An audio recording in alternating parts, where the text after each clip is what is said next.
So there I was, Jake Morrison, professional space trucker and accidental diplomat, standing in the middle of the fanciest weapons expo the galaxy had ever seen. And let me tell you, I did not sign up for this. I was supposed to be delivering protein paste to a mining colony on Tau Ceti 5. Simple job, easy money. But no, my navigation system glitched. I ended up requesting emergency docking at the wrong space station, and now I'm surrounded by approximately 300 alien species, who all look like they want to either study me or eat me. Possibly both.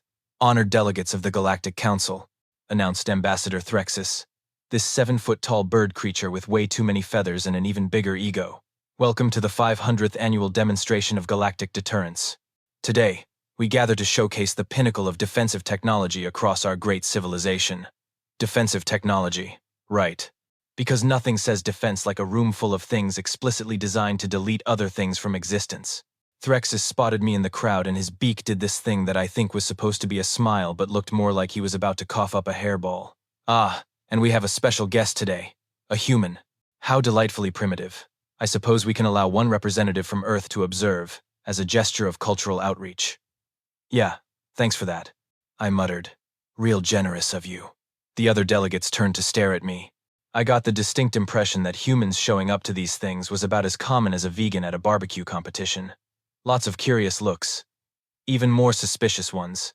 A reptilian delegate with too many eyes leaned over to his companion. Is that the species that still uses chemical propulsion? I believe so, his friend whispered back. Charming in their simplicity, really. I smiled and waved. They did not wave back. Threxus spread his wings in what I assumed was a dramatic gesture. Today, you will witness the most fearsome instruments of warfare ever conceived. Technologies so advanced, so devastating, that their mere existence has prevented conflicts for centuries. He paused for effect. Nobody applauded. Tough crowd. We begin our demonstrations in precisely 10 standard minutes. Please proceed to the observation gallery. And do try to contain your awe.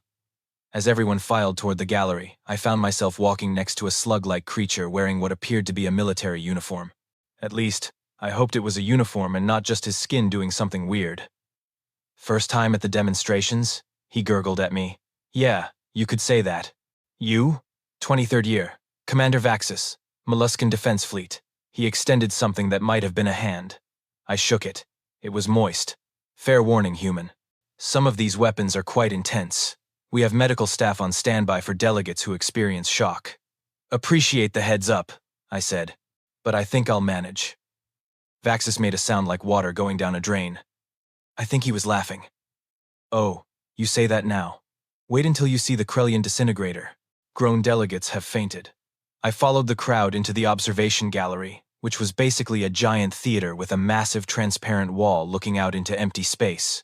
In the distance, I could see what looked like asteroids floating around, probably set up as targets for whatever light show was about to begin. Threxus took center stage at a podium, his feathers practically glowing with self-importance.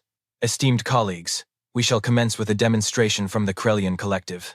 Their molecular disintegration cannon has a range of 4 light seconds and can reduce solid matter to its component atoms in mere moments. Everyone leaned forward. I yawned. This was going to be a long day. A massive ship glided into view, all sharp angles and glowing purple energy conduits. It looked like someone had given a geometry, textbook, anger management issues, and a power source. The Krellian delegate, this insectoid creature with crystalline armor, stood up and clicked his mandibles together in what I assumed was pride. Behold, Threxus announced, the molecular disintegrator Mark 7. Witness as it demonstrates its power on a nickel-iron asteroid approximately 2 kilometers in diameter. The ship's main cannon began to glow. Energy built up with all the subtlety of a rave in a lighthouse. Then, a beam of purple light shot out and hit the asteroid dead center. And I'll give them this, it was impressive. The asteroid didn't explode. It didn't shatter. It just sort of stopped being solid. The whole thing dissolved into a cloud of atoms, like someone had hit the universe's delete key. The gallery erupted in polite clicking and chirping. Alien applause, apparently. I raised my hand. Threxus's head swiveled toward me with a look that suggested he'd already regretted letting me in. Yes, human. Quick question. How long does it take to recharge that thing? The Krellian delegate's mandibles twitched. 6 standard hours for a full power cycle. And how much does one of those ships cost? That is classified military information. So, a lot, I said. Cool, cool. Just wondering what happens if you miss. You could have heard a pin drop. Well, if pins made noise in space, you get the idea. Threxus cleared his throat, which sounded like sandpaper on glass. Moving on. Our next demonstration comes from the Zentari Empire. Their quantum implosion device represents the cutting edge of gravitational warfare. A sleek silver drone appeared, barely the size of a minivan. It didn't look nearly as intimidating as the Krellian ship, but the way everyone tensed up told me this one was special. The quantum implosion device, Threxus continued, creates a localized singularity that collapses matter into a point of infinite density. Effective range, planetary. Collateral damage, minimal, as matter. The effect is precisely contained. The drone fired something invisible at another asteroid. For a second, nothing happened. Then the entire asteroid just folded in on itself, like reality was playing the video in reverse, until it compressed down to a point no bigger than a marble. Then that marble winked out of existence entirely. More applause. More impressed chittering. Okay, that one was actually pretty cool, I admitted. Does it run on batteries, or do you have to plug it in? The Zentari delegate, who looked like an angry cloud of gas in a containment suit, turned what I think was his head toward me. This is sophisticated quantum technology, not a primitive electronic device. Right. Sorry. Sophisticated. Got it. I nodded seriously. So what happens if the containment fails while you're holding it? The cloud flickered. That would be catastrophic. Thought so. Just checking. Commander Vaxis leaned over to me.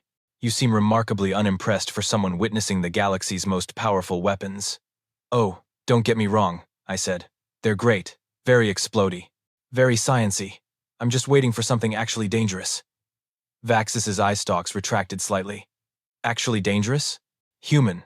These weapons can destroy planets. Yeah, but can you afford to use them? Because that's kind of the whole point of weapons, right? Actually using them when you need to. Before Vaxis could respond, Threxus announced the third demonstration. His voice had taken on a slightly strained quality, like a teacher whose student kept asking why. And now, from the Floxian Consortium, a demonstration of biological deterrence. The atmospheric cleansing virus. A collective shudder went through the gallery. Even the confident delegates looked uncomfortable. The Floxian virus, Threxus explained, his voice dropping to something almost reverent, is capable of sterilizing the entire biosphere of a Class M planet within 72 hours. It is self-replicating, airborne, and has a 99.7% effectiveness rate. A small canister was launched toward a third asteroid, this one apparently seeded with some kind of test ecosystem. Within minutes, readouts showed every life sign on the rock flatlined. The gallery was silent. This one wasn't getting applause. This one got respect born from fear. I broke the silence. So, like a really aggressive flu, every single alien head turned toward me. Humanity dealt with a pandemic in 2020, I continued. Locked down the whole planet for a year. That was just nature being random. Can't imagine dealing with one on purpose would be worse. Threxus's feathers were starting to look ruffled. Literally. Human Jake, I understand your species is new to galactic affairs, but perhaps a bit of decorum. No, I'm genuinely asking, I interrupted. Because from where I'm sitting, all of these are very impressive ways to wreck stuff. But they're all kind of one note, right? Big boom, everyone dies, problem solved. Where's the creativity? Where's the strategy? Commander Vaxis's entire body had gone rigid. Are you suggesting that human weapons are superior to these? I'm not suggesting anything. I'm just saying if these are the galaxy's most feared weapons. I'm starting to understand why Earth hasn't heard from you guys until recently. The temperature in the room seemed to drop about 20 degrees. Threxus's voice was ice. Perhaps you would like to see our ultimate deterrent before making such bold claims. Sure, I said. Hit me with your best shot. I really should have seen where this was going. Threxus's feathers puffed up to maximum volume, which I was starting to recognize as his tell for when he thought he was about to win an argument. He gestured dramatically toward the viewport with both wings, like a game show host revealing the grand prize. Honored delegates, and our skeptical human guest, what you are about to witness has kept the galactic core at peace. For 3 centuries, wars have ended at the mere mention of its name. Entire star systems have surrendered rather than face its power. Oh boy, here we go. I present to you. Threxus paused for maximum dramatic effect, the obliterator. The lights in the gallery dimmed. Ominous music started playing from somewhere. These aliens really committed to the drama. I had to give them that. Something massive began to eclipse the stars outside. And I mean massive. This thing was the size of a small moon, all dark metal and glowing red lines that pulsed like a heartbeat. Honestly, it looked like someone had taken every sci-fi movie villain ship and mashed them together into one giant piece of overcompensation. The Obliterator, Threxus intoned, represents the combined technological achievement of 17 species over 200 years of development. Its primary weapon system can penetrate a planet's crust and destabilize the mantle, causing catastrophic tectonic failure. A holographic display lit up, showing simulations of what I assumed were planets having very bad days, continents splitting apart, oceans boiling, the whole apocalypse special. The psychological impact alone has prevented 47 wars, Threxus continued. No civilization has dared challenge the Council since its completion. It is the ultimate deterrent, the final word in galactic security. The delegates were nodding, murmuring appreciation. Even the ones who had seemed bored earlier were paying attention now. This was clearly the main event. The Obliterator's weapons systems began charging. The red lines across its hull grew brighter. Energy readings on the displays were climbing into numbers that definitely would have impressed me if I had any idea what they meant. Then it fired. A beam of concentrated energy, wider than most ships I'd seen, lanced out and struck a dwarf planet they'd apparently set up as the final target. The beam drilled straight through the crust, and within seconds, the entire planet began to crack apart like an egg. Chunks of rock the size of mountains broke off and tumbled into space. The core, now exposed, glowed white-hot before the whole thing started collapsing in on itself. It took about 3 minutes. When it was done, the dwarf planet was just a debris field and some very angry-looking clouds of superheated gas. The gallery erupted in applause. Real applause this time, not just polite acknowledgement. Delegates were standing up, making whatever gestures their species used for approval. Threxus turned to me with what I can only describe as a smug expression. Well, human Jake, does this meet your standards for actually dangerous? I watched the debris field slowly expand and dim. Then I looked back at Threxus. So it's a really expensive drill? The applause died like someone had hit a mute button. Excuse me? Threxus's voice had gone very quiet. I mean, don't get me wrong, it's a very impressive drill. Probably the best drill I've ever seen. But at the end of the day, you're just making a hole in something until it breaks. Right? Commander Vaxus rose from his seat, and suddenly he didn't look nearly as friendly as he had earlier. His entire body was quivering, which for a slug creature was apparently the equivalent of clenching your fists. Human, he said slowly. That weapon represents the peak of galactic military achievement. It has maintained peace through strength for longer than your species has had spaceflight. And you dare call it a drill? Hey, I'm not trying to be insulting, I said, holding up my hands. It's clearly very good at what it does. I'm just saying, for a galaxy-ending superweapon, it's kind of a one-trick pony, isn't it? You point it at a planet, you crack the planet, everyone dies. Simple. Effective. But also kind of, I don't know, obvious? Threxus's feathers were bristling now. And I suppose Earth has developed something superior in your brief primitive foray into space. Well, no, not really, I admitted. We don't actually build stuff like this. Precisely, Threxus said, his confidence returning. Because you cannot. Your technology is centuries behind ours. Oh, we probably could if we wanted to, I said. We just don't see the point. That got everyone's attention again. About 300 pairs of alien eyes, eye stalks, sensor organs, and whatever else they used to see were now locked on me. Vaxus oozed forward, getting uncomfortably close. You claim humanity could build weapons like these but chooses not to? That is either remarkable arrogance or remarkable ignorance. Okay, serious question, I said. How many times have you actually used the Obliterator in combat? Threxus blinked. We have never needed to use it. Its existence alone. Right, so never. And the quantum implosion thing? The molecular disintegrator? The planet-killing virus? Silence. That's what I thought, I continued. You've built all these incredibly expensive, incredibly powerful weapons that are so scary you can't actually use them because if you do, everyone will gang up on you, or build their own, or just decide mutual destruction is on the menu. They're not weapons. They're very expensive lawn ornaments that occasionally make impressive demonstrations for weapons expos. Commander Vaxus's entire body was trembling now. If human weapons are so vastly superior, then explain to me why Earth is not a dominant galactic power. Why do you hide on one small planet, barely explored beyond your own solar system? If your weapons are so practical and effective, why has no one heard of them? I grinned. Want me to show you? The room went dead silent. Threxus's beak opened and closed several times. You wish to demonstrate a human weapon? Here? Now? Sure, why not? You guys showed me yours. Very well, Threxus said, and I could hear the trap snapping shut in his voice. We accept your demonstration. Please, enlighten us as to humanity's supposed superiority in warfare. Yeah, I definitely walked right into that one. But in for a penny, in for a pound. All right, so here's the thing about human weapons, I said, leaning back against the gallery railing like I was explaining why my favorite sports team was better than yours. We kind of went through this whole phase about 100 years ago where we built bigger and bigger boomsticks. Nuclear weapons, mostly, could level entire cities, turn whole regions into radioactive wastelands. Very impressive, very scary. The delegates leaned in, suddenly interested, and then we realized something important. Those weapons were completely useless. Confusion rippled through the crowd. Wait, what? Commander Vaxis gurgled. Useless? But you just said they could destroy cities. Oh, they could. They absolutely could. But here's the problem.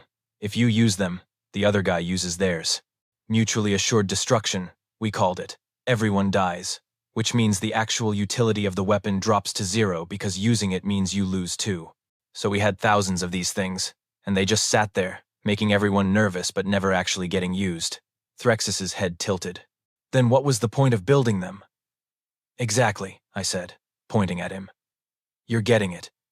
That's the same problem you guys have with the Obliterator. It's so powerful that using it makes you the villain, and suddenly everyone else decides you're the main threat. So it just sits there, looking scary, costing a fortune in maintenance, and doing nothing. But the deterrent effect, Threxus started, only works if everyone believes you're crazy enough to actually use it, I interrupted. And even then, only against threats big enough to justify it.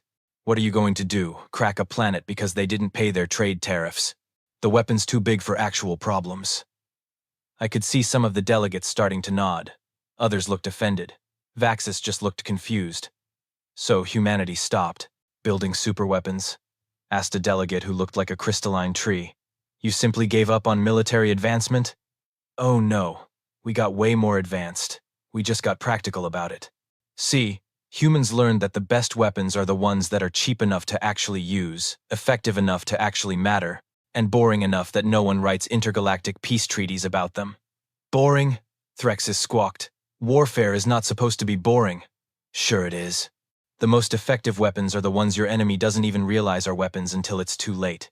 Drones, for example. We've got swarms of those. Cost about as much as a decent car. You can lose 100 of them and still come out ahead economically. And they actually get used because nobody's going to declare total war over some flying robots. I was warming to my subject now. Or economic warfare. That's a fun one. You don't blow up your enemy's planet. You just make it economically non-viable for them to keep fighting. Sanction their trade routes. Freeze their assets. Fund their opposition. Suddenly they're too broke to fight, and you didn't have to fire a single shot. Way cheaper than building a moon-sized death ray. The Zentari delegate's gas cloud flickered. That seems dishonorable. Maybe, but it works. And it doesn't leave you with a debris field where a civilization used to be.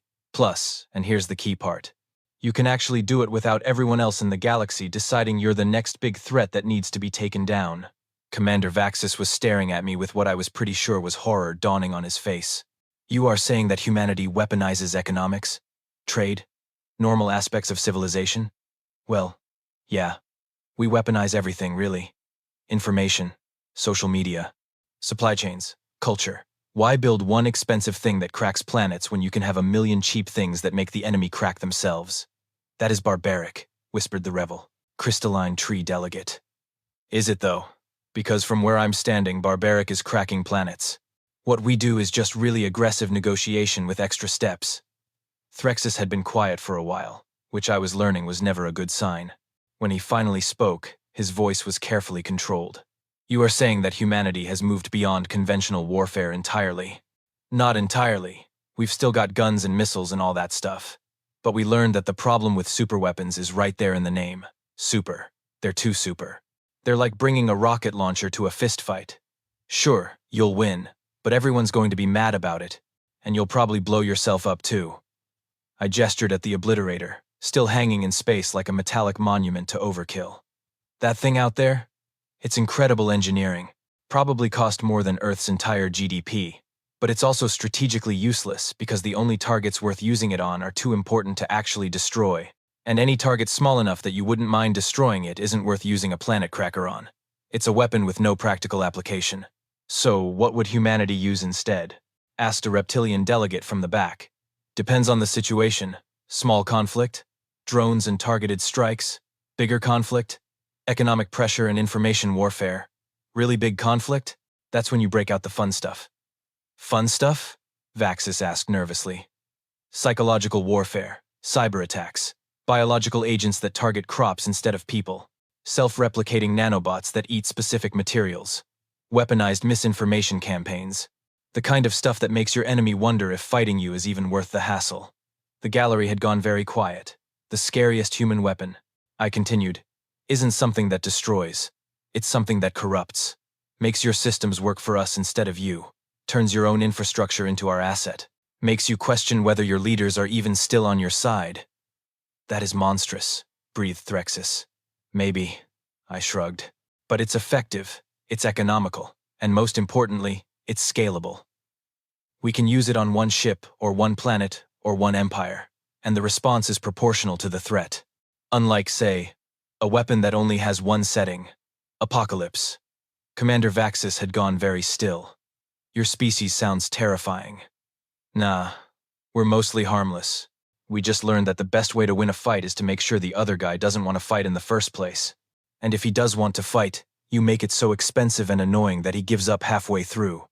Threxis drew himself up to his full height. Well then, human Jake, since you have so many opinions about practical weapons, perhaps you would care to demonstrate one? Show us this supposedly superior human approach to warfare? Oh no. I'd talked myself right into a corner. You want me to demonstrate a human weapon? Here? At your fancy weapons expo? Unless you were merely boasting, Threxis said sweetly. We would certainly understand if humanity's weapons are all theoretical. Every delegate in the room was watching me now. Even the ones who'd been half asleep earlier were paying attention. I sighed. Fine, but you guys asked for this. Do you have access to the station's communication network? Threxis blinked. The communication network? What does that have to do with weapons? Just answer the question. Yes, of course. The demonstration gallery has full network access for coordinating the displays. Great. Can I borrow a datapad? Threxis produced a datapad from somewhere in his feathers and handed it to me with a flourish. Please, demonstrate away.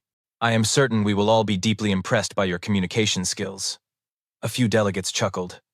I could feel the skepticism radiating off them like heat from a star.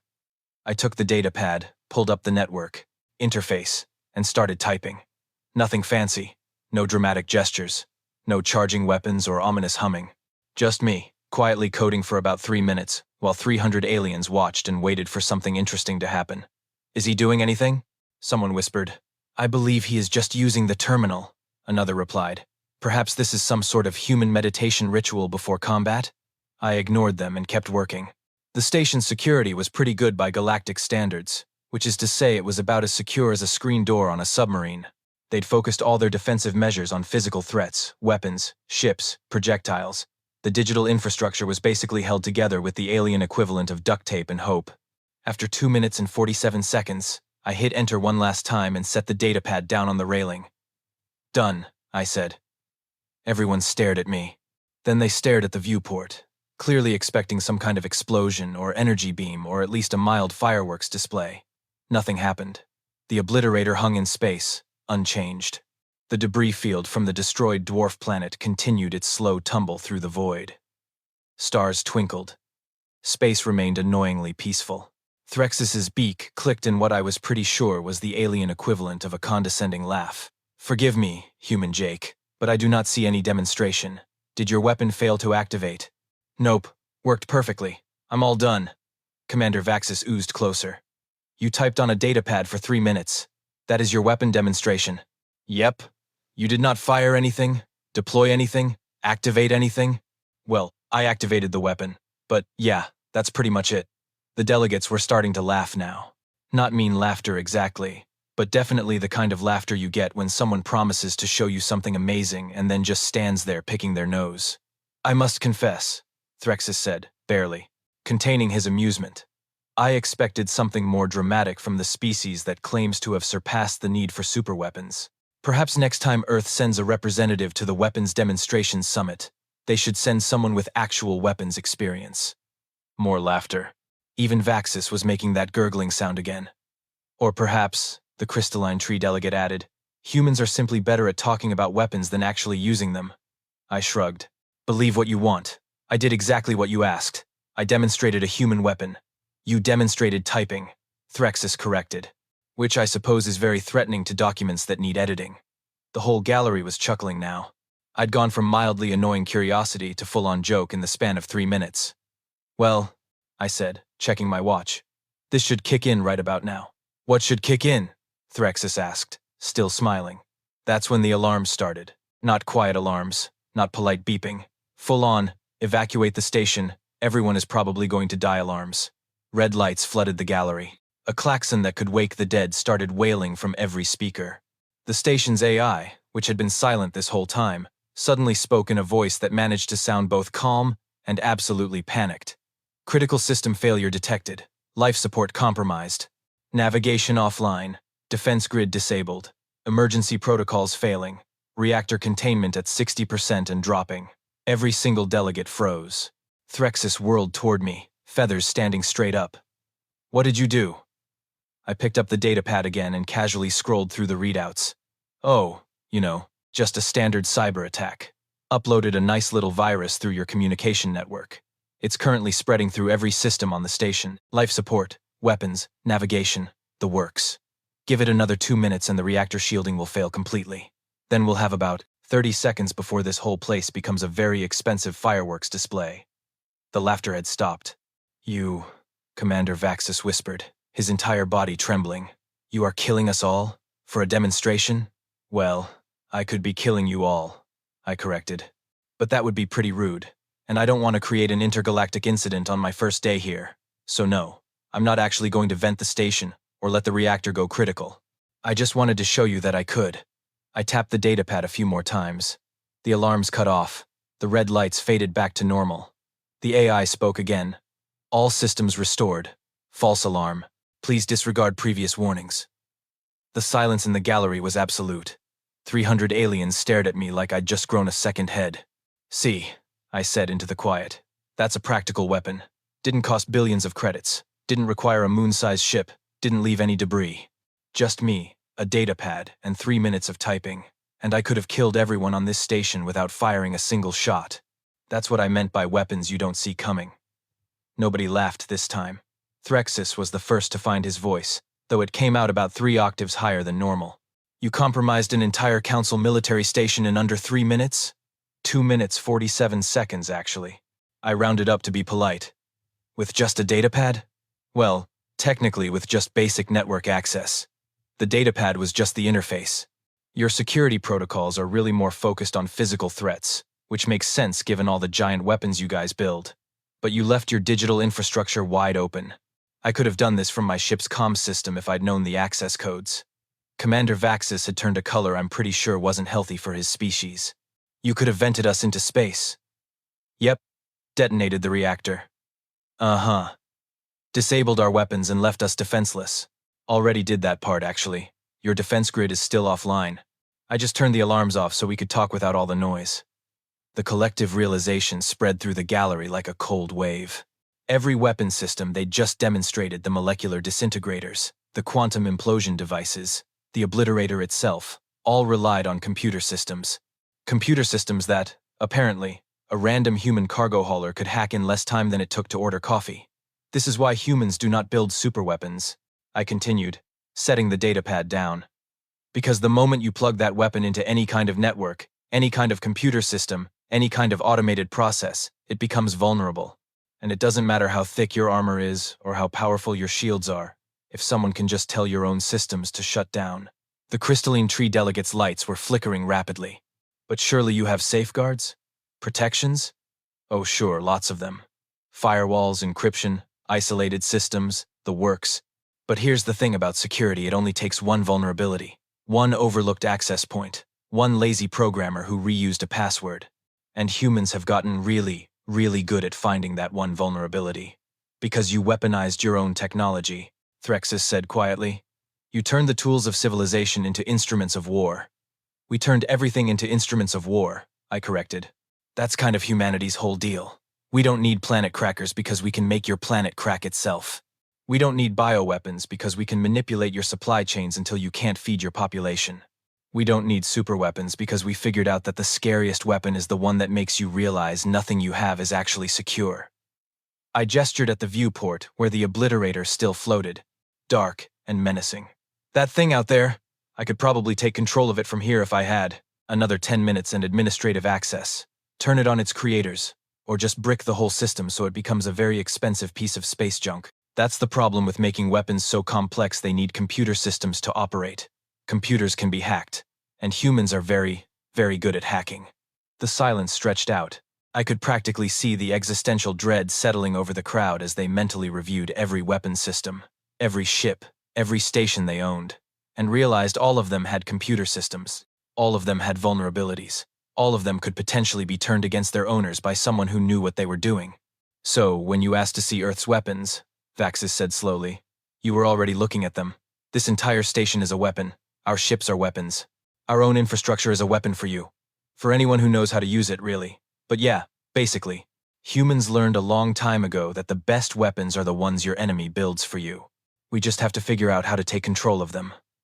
Threxus had been very quiet, his feathers slowly deflating. When he finally spoke, he sounded tired. No wonder Earth has not joined the Council's military demonstrations before. You have been evaluating our capabilities, finding our weaknesses, mapping our systems, all while we thought you were simply primitive. Oh, we are primitive, I said cheerfully. Our ships are slower, our weapons are less powerful, our technology is way behind yours. But we're also really good at making other people's advanced technology work for us instead of them. It's kind of our specialty. I picked up the datapad one more time and tapped a final command. There, your defense grid is back online. Full control returned to your station AI. No backdoors, no lingering code, no surprises. I'm not trying to start a war here. Just wanted to show you that dangerous doesn't always mean big and loud. Sometimes it means small and quiet and already inside your systems before you realize there's a threat. The delegates were looking at each other now. That special kind of look that people share when they've all simultaneously realized they've made a terrible mistake. Probably the mistake of assuming the primitive species with chemical rockets wasn't worth worrying about. Right then, I said, clapping my hands together. This has been fun and educational, but I really should get back to my ship. Still got that protein paste delivery to make, and I'm already 3 hours behind schedule. I started walking toward the exit. Nobody moved to stop me. Nobody said anything at all. I paused at the door and looked back. Oh, one more thing. That complimentary lunch buffet you mentioned in the welcome packet, is that still available? Or did I miss it with all the demonstrations? Threxus just stared at me. Right, I'll take that as a no. Well, it's been real, folks. Thanks for the show. Very impressive stuff, really. Those explosions were top-notch. I walked out of the gallery, leaving 300 delegates sitting in stunned silence, probably wondering if their morning coffee makers were plotting against them. Behind me, I heard Commander Vaxis's voice, barely a whisper. Someone please tell me our ships have isolated computer systems. And Threxus's response, they do not. Oh, I smiled all the way back to my ship. Turns out the scariest weapon in the galaxy isn't the one that can destroy a planet. It's the one that makes you realize you've been carrying the means of your own destruction this whole time, and you never even noticed. Humanity. Check. Yeah,